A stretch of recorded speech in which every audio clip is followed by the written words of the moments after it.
Uno desde fuera ha escuchado muchísimas cosas de SENASA,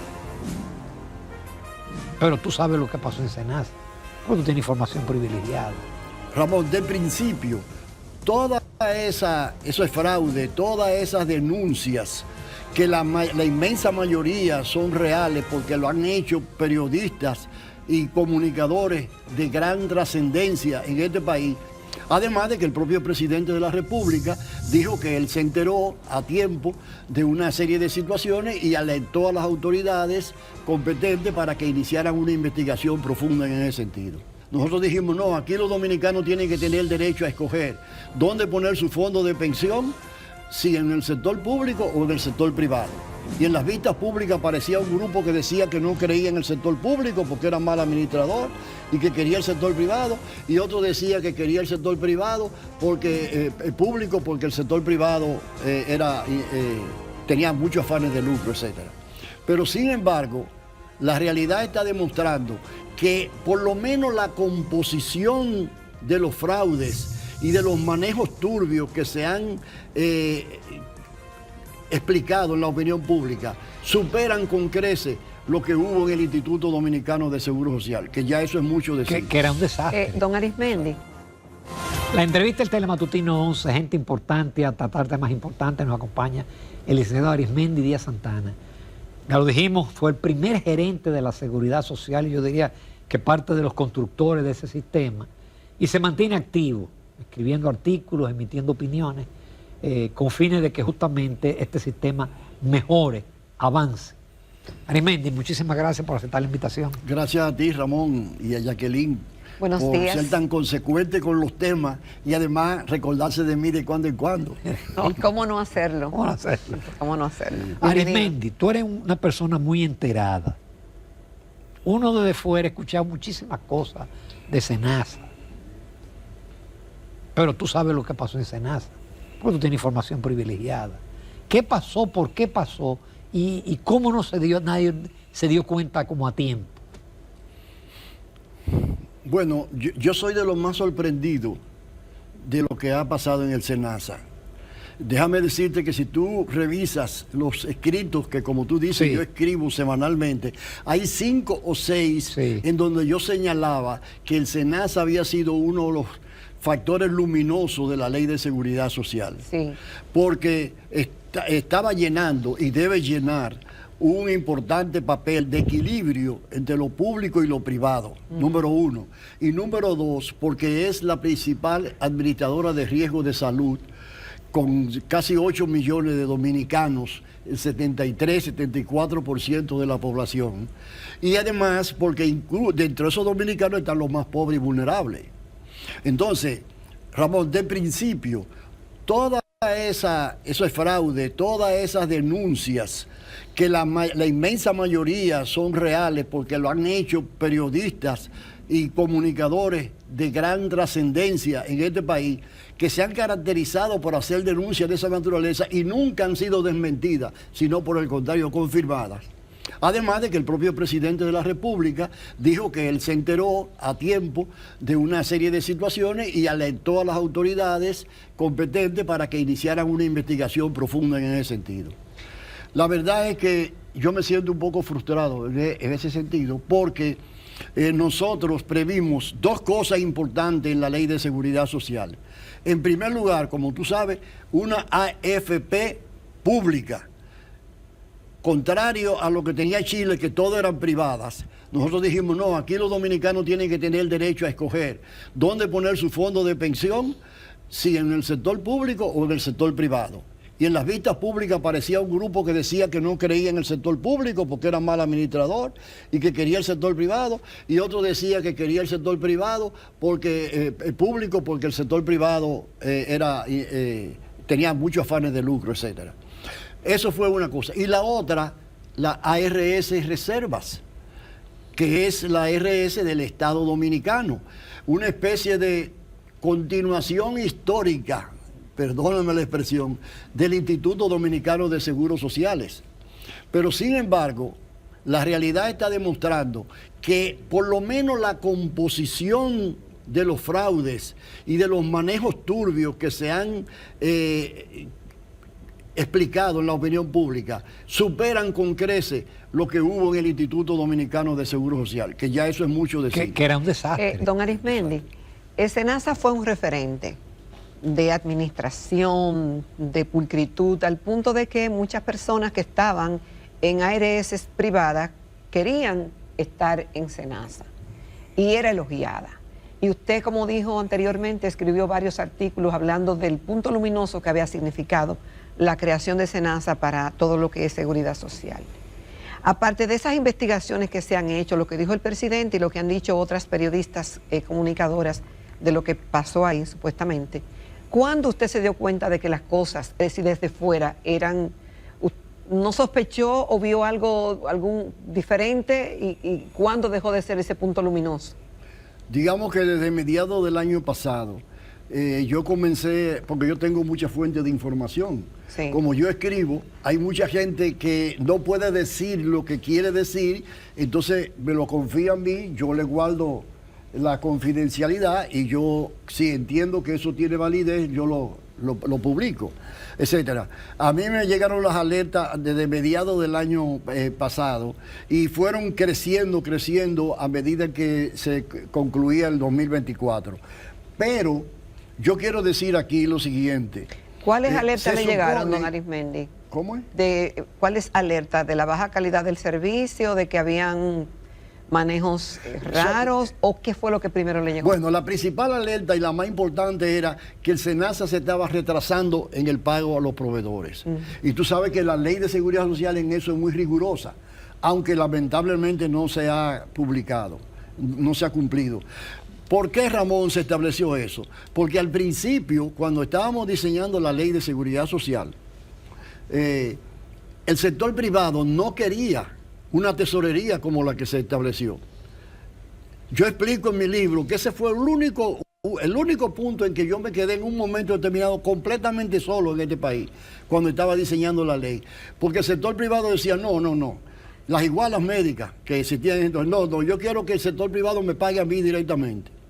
Hasta que yo le demostré que eso implicaba un costo muy grande, que eso tenían que tener un equipo jurídico para perseguir a los evasores y a los dilatores en el pago, número uno, y a los empresarios que también hacían coro con las igualas médicas, que ellos tendrían que tener muchas dificultades, porque al haber libre elección, por ejemplo, en tu empresa, si tú tienes una empresa de 50 personas, dentro de esas 50 personas pueden haber 10 empresas diferentes de administradoras de riesgo de salud y 5 o 6 de AFP. Entonces tú tendrías que tener una contabilidad muy complicada para pagarle a esas 5 AFP y a esas 10 ARS al mismo tiempo. Entonces el empresariado se dio cuenta que no le convenía ese asunto y se estableció la tesorería de la seguridad social como fue planteada en la ley. Por esa razón es importante tener en consideración que el mecanismo más trascendente de la ley de seguridad social para el sector privado, que se acercaba a la ley de seguridad social, pero con reserva, era garantizarle que los pagos iban a ser, uno, en un tiempo determinado, y dos, al mismo tiempo todo el mundo. Yo decía... Es decir, todas las ARS. Todas las ARS. Todas. Yo decía que en ese entonces... ¿Cuánto era el retraso permitido, don Arismendi? ¿Cuántos días? La ley dice que los empleadores deben pagar a más tardar el día 3 de cada mes. Lo de la nómina, lo que ellos descuentan y lo que ellos tienen que aportar, a más tardar el día 3. Entonces se supone que la Tesorería Social maneja eso, lo organiza, etcétera, y a más tardar el día 10, la Tesorería de la Seguridad Social tiene que dispersar, como le llaman ahora, todos los recursos a todas las administradoras de riesgo de salud, a todas las AFP y a la IDOPRIL, como le llaman ahora, la de riesgo laboral. Y yo decía que eso era simplemente en los tiempos modernos, introducir la información en una computadora y pulsar un botón Enter. Y a todo el mundo le llegaba al mismo tiempo. Por esa razón, Ramón, no ha habido corrupción hasta ahora en la seguridad social. Don Porque cuando yo te puedo pagar a ti y no te puedo pagar a ti y no te quiero pagar a ti, ahí viene el negocio. Pero si el pago es automático para todo el mundo, no hay ninguna posibilidad de corrupción. Y entonces el pago no es automático para todo el mundo porque todas están atrasadas. ¿De quién? Entonces, no es solamente el tema de SENASA, quizás SENASA que era tan buena paga y tan puntual, comenzó a cambiar. Pero hay otras ARS que también que no pagan así como usted dice que tienen que pagar. No, ninguna. ¿Cuánto está? Exactamente, ninguna. ¿Cuánto está permitido por ley? ¿Cuánto es los días? Y si el fallo es de quién, ¿es de la TCS que no le pasa los recursos o es de la ARS que se hace la loca y se queda con el dinero, sabrá Dios para qué, y le paga tarde? ¿De Mira, quién es? Ciertamente ninguna ARS, algunas dicen que sí, ninguna ARS paga como dice exactamente la ley. ¿La ley dice qué? La ley dice que tiene que pagar 10 días después de haber recibido los recursos.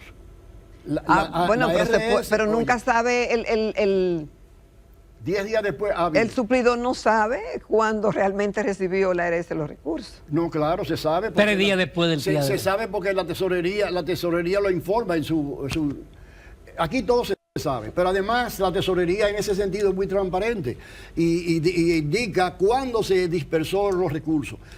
Porque además, Jacqueline, es que la tesorería no tiene por qué fallar en ese sentido, porque si recibe hasta el día 3, todavía tiene una semana, digamos así, o 7 u 8 días, para actualizar, verificar, comprobar,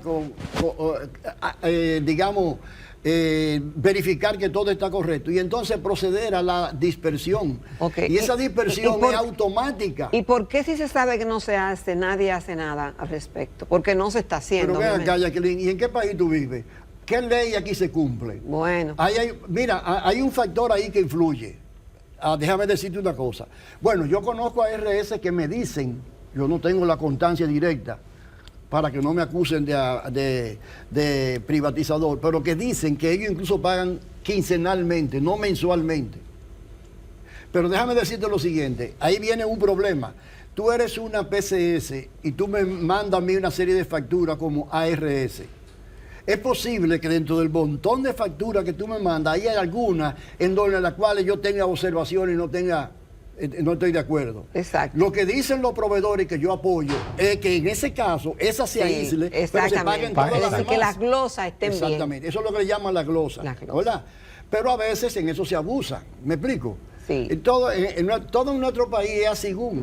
Ahora, déjame decirte, ha habido una tolerancia fuera de la ley, una tolerancia de las PCS con relación a las ARS y viceversa, sí, que digamos que 30 días, 35 días no es una cosa del otro mundo. ¿Y si son 90 pero o 120? Cuando una ARS ya pasa de 2 meses, de 3 meses, como comenzó a ocurrir con el SENASA, entonces la situación es grave.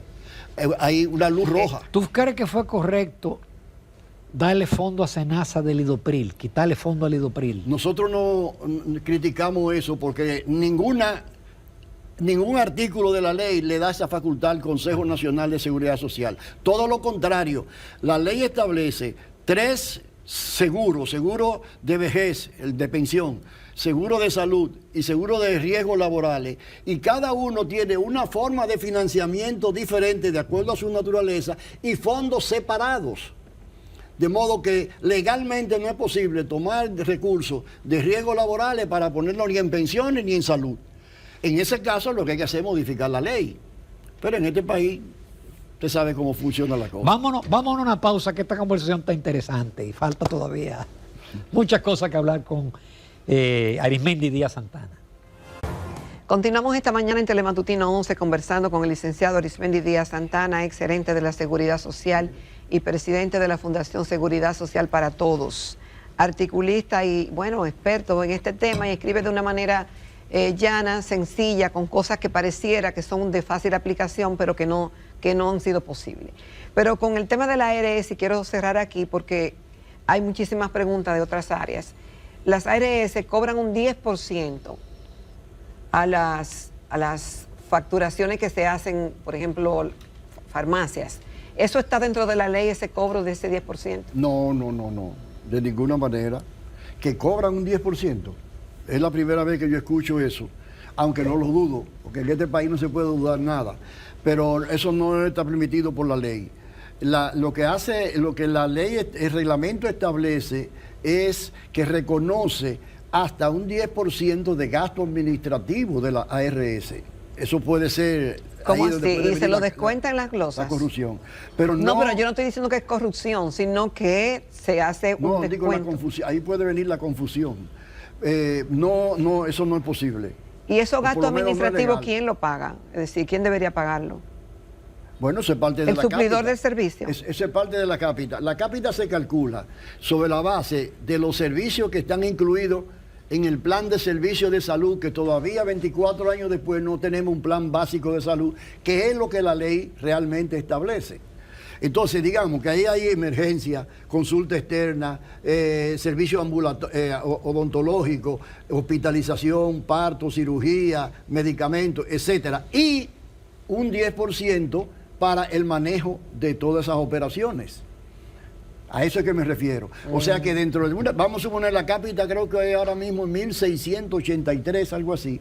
Ahí hay un 10% que es para ese tipo de función. Como en toda actividad. Tú manejas alguna actividad y tú, además de los materiales que incluye y los salarios que tú incluyes un margen administrativo, como es natural. Eso no es una cosa del otro mundo. Incluso déjame decirte que ha sido generalmente aceptado por todas las ARS. ¿El qué? Ese 10%, ese límite, ese umbral de un 10% de gasto administrativo. Porque, te voy a poner un ejemplo. Bueno, tú estás en ese sector, por lo que me dice. Tú tienes, esta es la clínica X. En esa clínica X van muchos afiliados míos a hacerse operaciones y cosas. Yo como ARS tengo que tener a alguien ahí que esté supervisando, a ver si es verdad que le están dando los servicios a esos afiliados míos, y a ver si es verdad que lo que están reportando como gasto y como insumo, etcétera, etcétera, tienen algo que ver con la dolencia, con el problema que tiene el afiliado, etcétera, etcétera. Por eso es que viene lo de la glosa que tú hablabas ahorita, ¿tú entiendes? O sea, que si aquí se eliminara, como han planteado algunos ilusos, la administración del riesgo de salud, el caos sería total y el sistema se caería en menos de un año.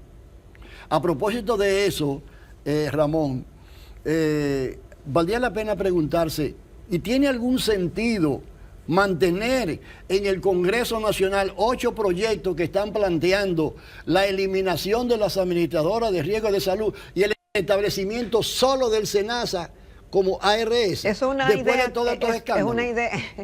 ¿Cómo usted califica esa idea, esa propuesta? Esas son propuestas ideológicas que dicen que parten de la base de que todo lo privado es necesariamente malo y que todo lo público es necesariamente bueno. A veces al revés. Que hemos vivido aquí. A veces al revés. A veces se cree que es nada malo. Yo estoy diciendo en un artículo, ojalá tenga otro momento quizás para hablar de eso y traer información.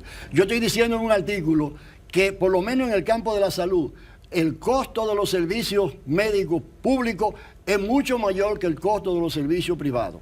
Bueno, en el artículo que usted habla ojalá tener la oportunidad de venir aquí con datos y cosas para poder demostrar que eso es así. Bueno, en uno de sus artículos usted hablaba de incentivar la dedicación y el desempeño de los médicos, pero en eso usted ponía el ejemplo, por ejemplo, de un equipo que es caro, que se compra y si se usa nada más que 8 horas a la semana porque los médicos no van, y en una clínica privada, un centro privado se usa 40 horas, obviamente que la rentabilidad de ese equipo es muchísimo mayor.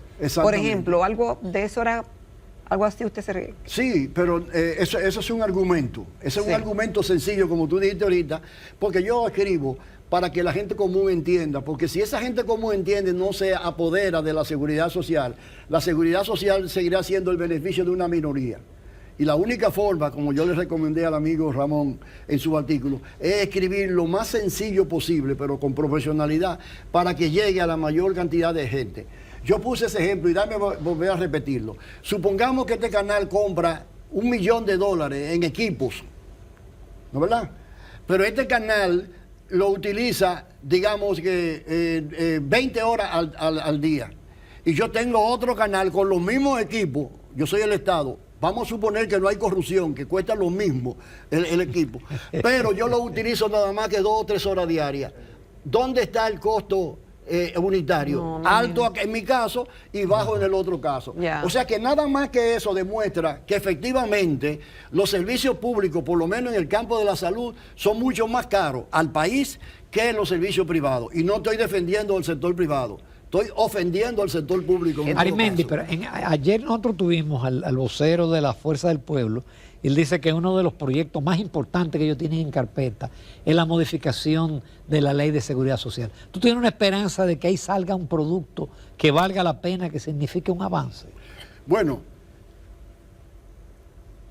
esperanza no estoy muy seguro. Lo que sí yo afirmo es que es absolutamente necesaria la revisión de la ley, sobre todo en el campo de las pensiones, para mejorar la situación de salud de la población, de esos que nos están escuchando a mí, de esos que están aquí trabajando. Aquí no es necesario modificar la Ley de Seguridad Social, porque la Ley de Seguridad Social no permite que haya copago, porque la Ley de Seguridad Social establece la atención primaria, porque la Ley de Seguridad Social establece el primer nivel de atención, porque la Ley de Seguridad Social dice que los medicamentos tienen que ser prescritos por principio activo, no medicamentos patentados.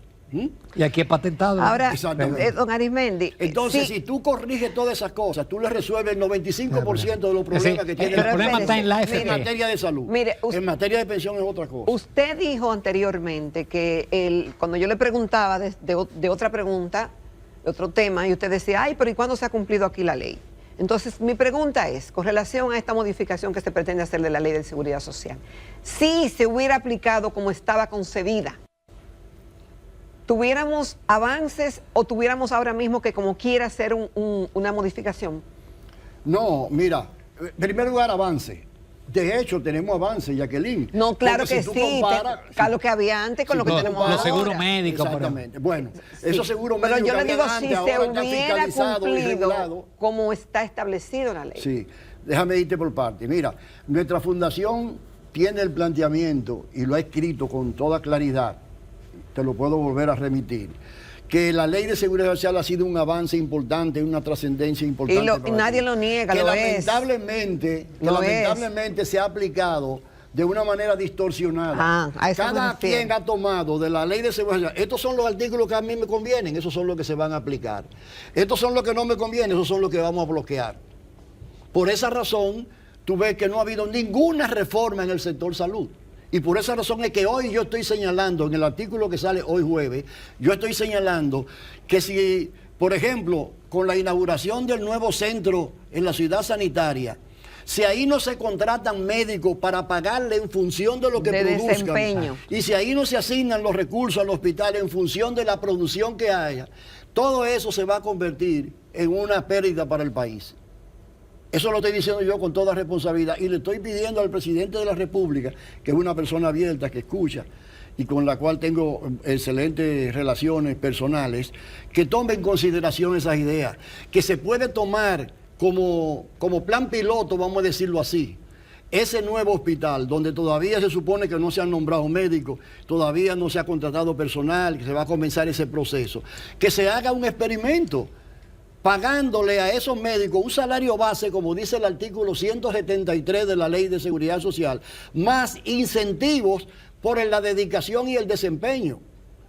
Yo no puedo pagar unos recursos a la clase médica, independientemente de que trabajen o no trabajen, de que produzcan o no produzcan, de que atiendan o no atiendan a la gente, porque eso no garantiza para nada que la población se va a beneficiar. Entonces nosotros tenemos que cambiar el esquema de asignación de los recursos, que eso está previsto en la ley. Te voy a poner un ejemplo, Ramón. Los afiliados que tiene el gobierno en el régimen contributivo, el gobierno le descuenta esos recursos y además agrega lo que le corresponde como patrono. Y se lo entrega a la tesorería de la Seguridad Social. La tesorería de la Seguridad Social lo distribuye entre las ARS que están afiliados a esos trabajadores y entonces a ARS le pagan a las PCS, a las clínicas, a los médicos, etcétera, según demandan esos afiliados. Pero en el subsidiado no es así. En el subsidiado seguimos como hace 70 años. Y por esa razón es que hay tanta inconformidad en este país, porque no se ha tocado para nada lo que tiene que ver con la contratación de los recursos humanos. La ley dice que tiene que ser un salario base, obviamente, ¿no, verdad? Y además incentivos en función de la dedicación. Tú quieres trabajar 4 horas, tú vas a ganar en función de 4 horas y vas a producir en función de 4 horas. Pero hay médicos que quieren trabajar 6 horas y médicos que quieren trabajar 8 horas. Eso van a ganar más. Ahora, la pregunta de cosas. ¿Cuánto trabajan? ¿Y qué vamos a hacer con los que no trabajan? Por eso es que no caminan las cosas. Porque los que no trabajan son los que dominan el Colegio Médico Dominicano y esos son los que presionan a los gobiernos y le hacen huelga para que no hagan nada.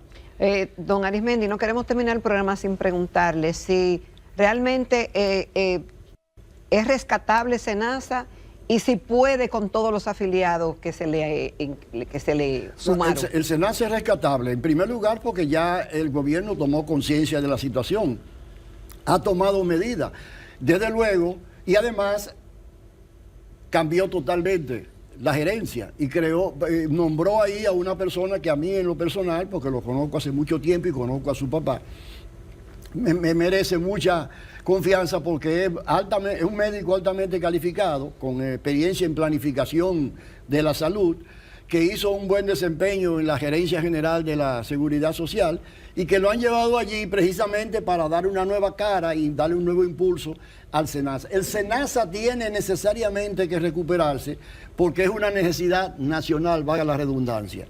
Pero además, el presidente de la República ya ha tomado medidas en ese sentido y desde luego esas medidas no se van a ver de un día para otro porque se basan en una investigación.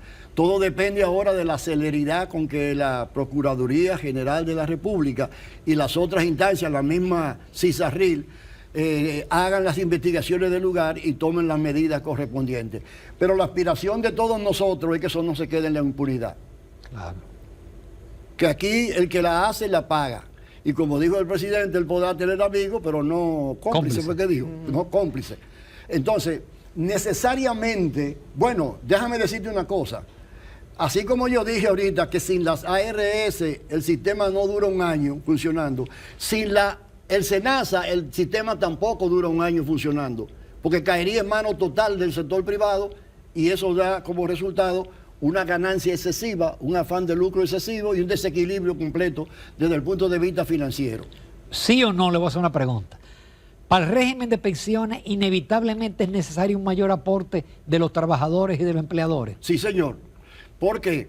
Porque, mira, te voy a poner un ejemplo. Cuando la ley, el Seguro Social se aprobó en el 48, la esperanza de vida eran 49 años.